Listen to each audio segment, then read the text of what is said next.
السلام علیکم، آپ دیکھ رہے ہیں کے نیوز ایچ ڈی۔ میں ہوں حارث علی شاہ گیلانی۔ چلتے ہیں آج کی اہم خبروں کی طرف۔ رک کریں گے اکاڑا کا، جہاں سے رپورٹ کر رہے ہیں ہمارے نمائندے چودھری محمد جاوید۔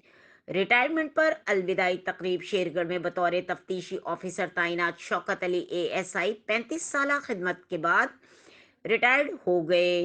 سرکاری گاڑی میں آفس سٹاف کے ہمراہ الوداع کیا گیا۔ تفصیلات کے مطابق ایس ایچ او تھانہ شیرگڑھ اعجاز احمد ڈوگر نے حجرہ شاہ مقیم کے رہائشی اور شیرگڑھ تھانہ میں تعینات اے ایس آئی شوکت علی کے ریٹائرمنٹ پر ایک پروقار تقریب کا اہتمام کروایا، جس میں تھانے کے ملازمین، investigation officers Farrukh Hussain, sub inspector Syed Hasnain Shah, چوکی incharge H plot Azhar ul-Hassan, A S I چوکی incharge 32 A L A S I Malik Muhammad Aslam Khokhar, A S I Muhammad Yasin, A S I Munir Ahmed, head محرر محمد علی، نائب محرر Farrukh Zia, Shahzad Ahmed, computer operator Ali Raza, driver Azam Ali, صدر Shergarh city press club registered Imran Zahid Khokhar, حاجی غلام یاسین کھوکر، حاجی عامر سجاد، ڈاکٹر اظہر حسین چودھری سمیت دیگر معززین نے کثیر تعداد میں شرکت کی۔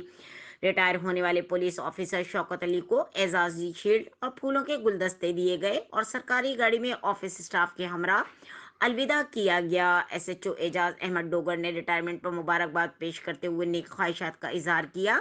اے ایس آئی شوکت علی کی گراں قدر خدمات کو سراہا اور مدت ملازمت کے اختتام پر خراج تحسین پیش کیا۔ مزید خبروں اور اپڈیٹس کے لیے ہمارے ساتھ رہیے گا۔ تب تک کے لیے اپنا خیال رکھیے گا۔ اللہ حافظ۔